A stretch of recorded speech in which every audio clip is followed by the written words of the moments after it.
Purpose of this video is to give an overview of tone as a linguistic feature, the typological diversity surrounding it, tonal diachrony, and finally some ideas on how to implement tone into your conlang. I'm not an expert. In fact, I'm getting my undergrad degree in something completely unrelated to linguistics, so don't consider this video a verified source at all. I intend this more as a kind of crash course directed at casual nerds and conlangers who want to kickstart some fun tonal ideas in their projects. First of all, what is tone? Tone is the linguistic use of pitch to make phonological distinctions. This differs from intonation, which takes place across entire phrases or sentences and usually carries pragmatic or modal information. An example of intonation would be a rising pitch toward the end of a polar question. Tone, on the other hand, is usually identified with smaller segments like words, morphemes, or syllables, and is phonemic. That means that tone, unlike intonation, has minimal pairs. Broadly speaking, there are two types of tone phonemes, or tonemes. These are level tones and contour tones. Levels have one pitch held throughout the tone's duration, while contours entail a shift in pitch from beginning to end. Level tones are generally more common, and if a language has contour tones, it will almost always have level tones as well. There are notable exceptions, including Amawaka. A language with two level tones will contrast low versus high, while a language with three level tones will distinguish low versus mid versus high tone. If a language only has one toneme, it is usually a level high tone. This is how Japanese works. Some languages, however, can have a single low tone. When a language has a single toneme like this, all of the units which don't carry that tone are said to be unmarked. Unmarked or toneless units have special properties and behave differently in the phonology. So the simplest tone system probably involves one marked tone per word, either high or low, and all other units are unmarked. Systems like this are similar enough to stress accent that they are actually sometimes called pitch accent. Some languages require all tone-bearing units to carry a tone, however. Languages with two level tones are quite common. Three level tones is not rare.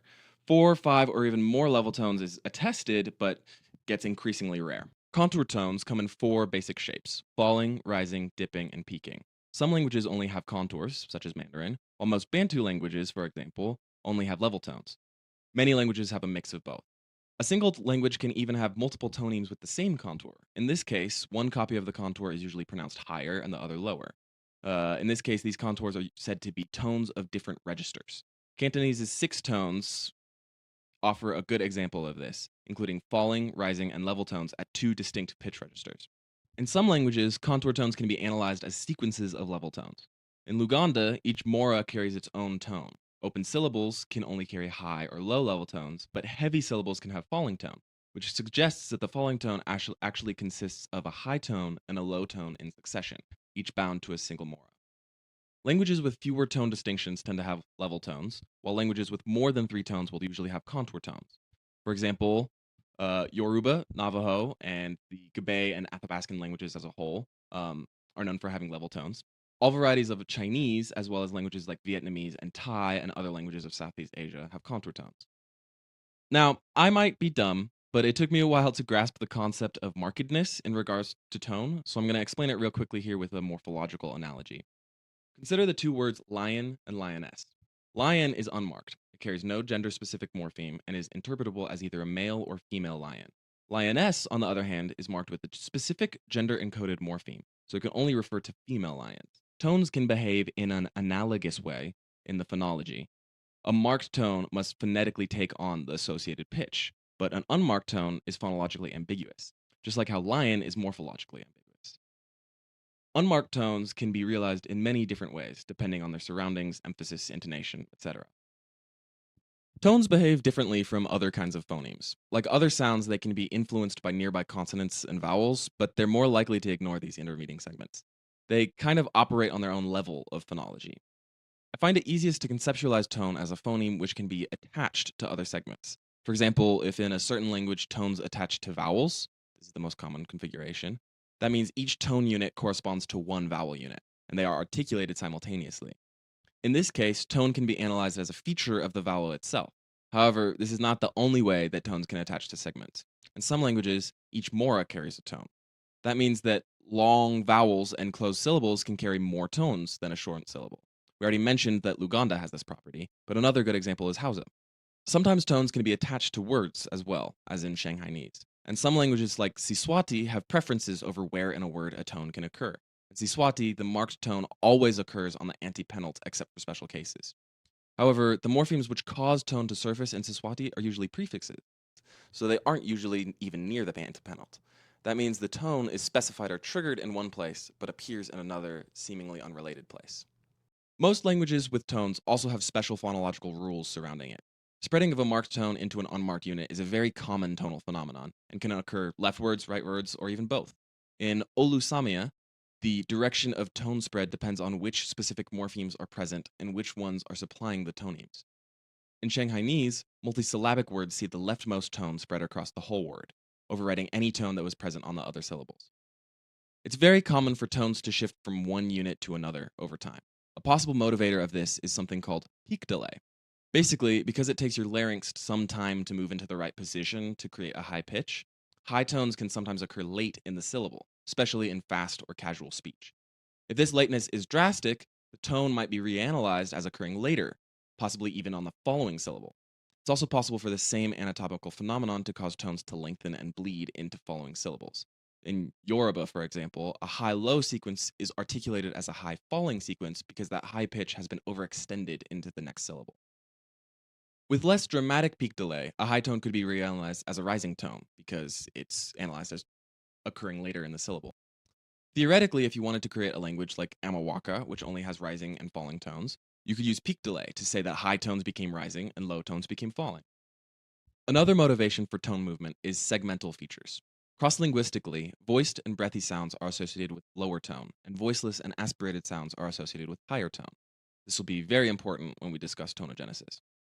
In Siswati, high tones usually fall on the antepenultimate syllable, like we mentioned. But when that syllable begins with certain voiced obstruents, the high tone shifts to the penult. Unless the penult also begins with one of those voiced obstruents, in which case the high tone doesn't move at all. The consonants which trigger these changes are labeled depressor consonants because they lower tones. This label is useful because in any language, the consonants which have lowering effects on tone are not always coextensive with the voiced consonants. For example, in Siswati, the bilabial implosive is not a depressor despite being a voiced obstruent, and the velar nasal behaves as a depressor only in certain contexts. It's also possible for depressors to lower tones phonetically if you're looking for allophonic variation. Tone sandhi can be pretty complex, so I'm only going to touch on the most common and well-known phenomena. A notable motivator for tone sandhi is the obligatory contour principle, which discourages sequences of identical tonemes. The most common effect of this is that in a sequence of high tones, the latter one is lowered. This can have varying degrees of strength. You might see a sequence of 3 high tones change to high, low, high, or high, low, low, depending on the language or the context. This particular manifestation of the obligatory contour principle is often called downstep or Mayusin's rule, and it's associated with Bantu languages. OCP and tone spreading seem kind of contradictory at first, because one disallows sequences of identical tones and the other creates them. But these two processes can actually coexist. In Luganda, there are examples of both of these phenomena. It seems that, as a general guideline, OCP applies primarily to marked tones, while spreading travels into unmarked tones. Luganda is actually a really interesting language to look at if you're curious about other ways in which tones can be encoded, shifted, sondied, etc. Despite having a relatively small tone inventory, it has a quite complex tone system with lots of rules and interactions. Another language to look at when thinking about tone sandhi in particular is Taiwanese.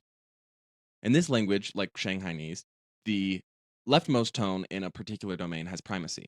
However, in Taiwanese, unlike Shanghainese, it doesn't completely overwrite the following tones, but forces all of the tones in the phrase to shift along predetermined patterns. Additionally, different contexts trigger different patterns of tone sandhi. I really haven't seen anything quite like this in any other language, and it lets you play around with these cool charts.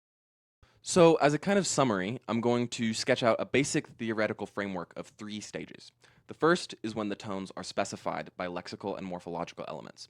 Some languages require every unit to supply a toneme, others have hard limits to how many tones can occur with a certain domain, or no rules at all. In the second stage, tones are no longer necessarily bound to the objects that specify them, and thus can move and influence each other. Tones move to preferred locations in the word or spread into unmarked syllables. They might be attracted or repelled by segmental features or stress. If 2 tones are forced into the same syllable, they either form a contour or one overrides the other. This is also where sandhi would apply. Finally, the third stage. In this step, phonological tone assignments are realized. This might involve downstep, bleed, which is usually towards the right, simplification of contours. Also, during this stage, intonation is phonetically overlaid upon the tone system. There are three things to focus on when you're thinking about the diachrony of tone. The emergence of tone in a previously atonal language, this is called tonogenesis, changes that tones can undergo over time, and the loss of tone in a previously tonal language called tonoexodus. I'm going to go in reverse chronological order here because I think that saves the most interesting stuff for last. In this paper, Martha Ratliff identifies three main causes for tonoexodus: reanalysis as accent, radical tone mergers, and contact with atonal languages. I'm going to try to give an example of each of these causes. In some Bantu languages, there's extensive tone spreading throughout the word. This owes a lot to the verbal morphology, which has suffixes, called extensions, that are toneless and tonally determined by the root. Since the domain of the tone spreading is the entire word, an accent operates on the same domain. In some of these languages, tone has been reanalyzed as accent. Mayusin's rule also contributes in these examples because it reduces the four-way contrast of a two-tone language, which over two syllables would be high, high, high, low, low, high, low, low, to three, since sequences of high tones are disallowed. There's a dialect of Central Vietnamese where Vietnamese's canonical six tones have merged down to three, all with the same contour but slightly different registers. This is likely to be an early stage of tonoexodus. Third is contact. I found less material on this kind of tonoexodus, but it seems that tonality and atonality, like many prosodic features, are more significantly associated with regions than genetic groupings. So a tonal language in lots of contact with atonal languages is likely to lose its tone, or more precisely, reanalyze tone as some kind of stress accent, or whatever prosodic system the contact languages display. Now, I don't think this is likely to happen in languages with very complex tone systems, at least not very quickly, though those languages might simplify a bit. I've already mentioned some of the ways that tone can change when I discussed peak delay and depressor consonants. The reverse of both of these can also happen. Sometimes tones will be anticipated, possibly causing them to spread or move left a syllable, and voiceless and or aspirated consonants raise pitch height. In fact, in the Kansai dialect of Japanese, as well as the Bantu language Kikuyu, tone melodies on word have moved far enough to the left so that sometimes they begin on the final syllable of the preceding word. One of the most common types of tone change is when processes that lead to tonogenesis occur in languages that already have tone, causing the tone inventory to increase. On the other hand, it's also possible for tones to merge, just like other phonemes. The way mergers occur can sometimes be influenced by nearby segments. Another way tones can change is when the segment they're attached to is lost. Sometimes the tone persists, fleeing to safety on a different part of the word. For example, you might have an open dissyllable, like this, with high pitch on the end, lose that last value, but retain the tone by moving it a syllable up. If this causes two tones to come into contact with one another, they can form a contour. So if that first syllable was low, you might end up with this instead. It's also possible in this situation for one tone to override or replace the other, rather than combining to form a contour. We've seen how voicing can affect tone, but in some languages, tone can affect voicing instead. In the Melanesian language Jabem, the spread of low and high tone causes onsets to voice or devoice, respectively, sometimes even overriding the cross-linguistically more common phenomenon of intervocalic voicing. Similarly, when consonants geminate in Jingpa, they voice, but only if preceded by a low tone. These kinds of tone-affecting voicing things may actually be a result of breathy voice on the vowel rather than the pitch itself, though that doesn't necessarily mean something different for conlangers, since we could just lose the breathy voice after this has done some cool changes. And that actually can be quite useful for making cool consonant mutations. For example, if you have a plural suffix which consists of high pitch, and that high pitch spreads a syllable to the left, triggers devoicing, you lose tone somehow, you might see a distinction like this become this. That's pretty cool, right? Of course, keep in mind that cross-linguistically, tone influencing voicing this way is very rare. So if you're into naturalism, you'll probably want to keep it to a minimum. Before I move on to tonogenesis, I should also say that tones can just change shape over time, seemingly randomly sometimes. Tone is a lot more prone to phonetic drift than other kinds of sounds, so if you want to make two tonal languages in the same family distinct, you don't necessarily need a terribly complex justification for twisting around some of their contours and merging a couple of tones. Tonogenesis seems to be entirely based off of a process called transphonologization, a fancy word which entails that a distinction made by one phoneme transfers to another phoneme. The canonical example of tonogenesis is the transphonologization of aspiration to tone. Let's take a look.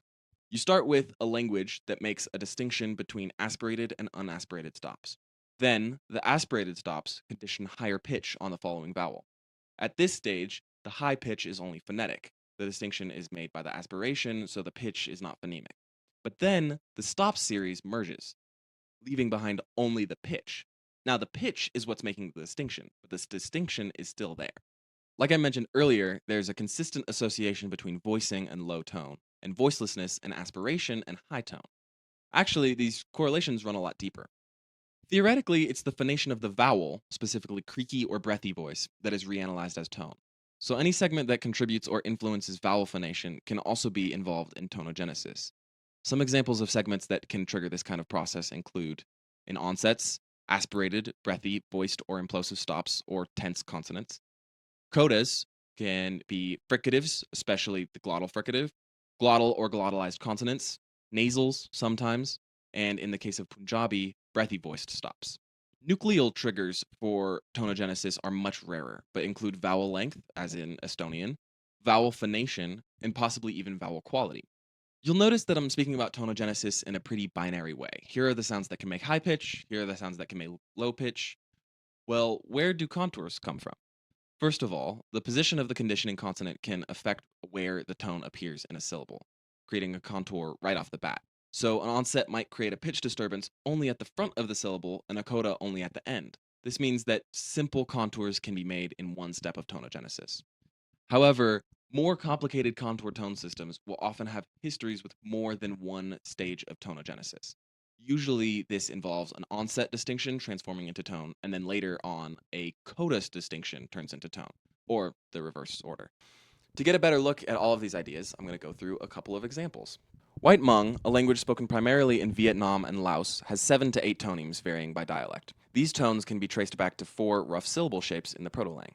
These are open syllables, syllables with coda glottal stop, with coda glottal fricative, and syllables with final voiceless stop consonants. The open syllables gave rise to level high tones. The syllables with coda glottal stops gave rise to rising tones. The syllables with coda glottal fricatives became falling tones, and the syllables with final voiceless stop consonants, for the moment, remained atonal. The assumed phonetic process here was that the final glottal stops induced constriction in the vowel, leading to creaky voice, which became reanalyzed as high tone after the glottal stop was lost, and a similar thing happened for low tone after the glottal fricative induced breathy voice. At this stage, the stop codas were still around, making those syllables distinctive and atonal. In fact, it's pretty common, especially in Southeast Asian languages, to see syllables with final plosives, sometimes called checked syllables, to not carry tone or to carry unique versions of the language's tonemes. Then, a voicing merger in onsets caused a tone split, doubling the number of tonemes from 3 to 6. The loss of final stops led to another tone doublet as well, which are somewhat unique among the Hmong tones. In the varieties with only 7 tones, it's these tones which have merged, and it also appears that these tones retain some creaky voice or constriction.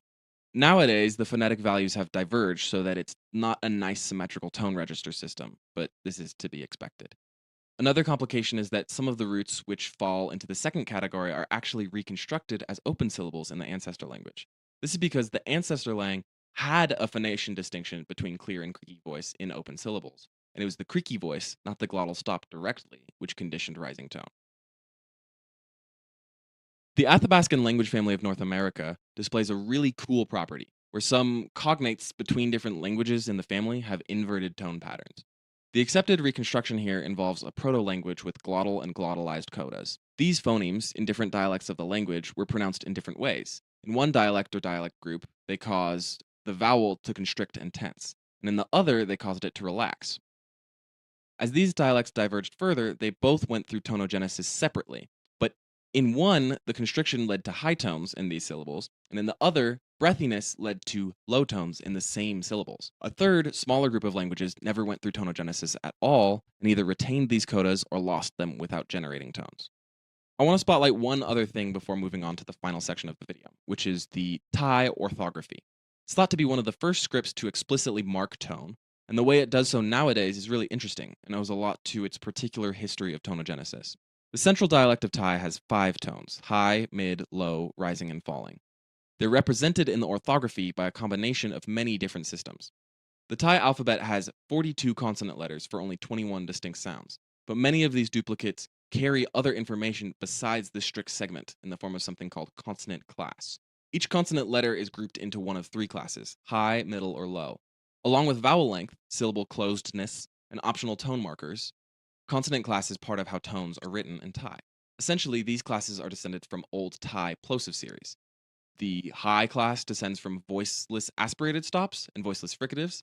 The middle class comes from voiceless unaspirated stops, and low class comes from voice sounds. The one exception being that Old Thai voiced labial and voiced dental stops ended up being part of the middle series because they were realized phonetically with pre-glottalization. This table shows how all of these features interact to encode tone orthographically. And yes, I did take this from Wikipedia. Additionally, the grapheme for the glottal fricative can be placed in front of nasals and non-plosives, which have no high-class variant, to transform them into high-class sounds. In Southern Thai, which has 7 tones instead of 5, the class of the final consonant also impacts the tone. Plus, this script just looks really cool. All right, so that is all of the information I've gathered about tone. It's more than I thought it was. I'd like to finish this video off with some ideas about tone in the context of conlanging. I'm aiming for these final notes to end up somewhere between thought experiment and writing prompt, so if anything I come up with intrigues you, feel free to steal it. Non-concatenative morphology with tone. In the Kansai dialect of Japanese, tones can appear as early as the final syllable of the preceding word due to radical leftward tone movement. If you had these tones be carried by grammatical words, which were then eroded and lost, that's an interesting way to generate floating tones, which is a phenomenon where a morpheme is entirely tonal without any segmental information. However, to spice it up, you could pair this with tone-causing devoicing, as in jabem, and have the resulting inflection be a voicing mutation on the inside of the word. What if 2 dialects of a language went through mirrored tonogenesis, like the Athabascan languages, but came back into contact, with both dialects having distinct degrees of prestige, formality, etc.? Then, the tonal patterns themselves could be analyzed as having pragmatic impact. Inverting the tonal pattern of one's speech could signify status, friendliness, disrespect, formality, or anything else. Starting with a language that contrasts voiced and voiceless stops, but has allophonic aspiration like English does, if we decided that only the aspirated stops induced high tone, we could induce tonogenesis only in certain syllable shapes or places in the word, depending on the rules surrounding the allophone. Okay, that's my whole script. Um, that was my summer project, so I hope that was illuminating or interesting. All right.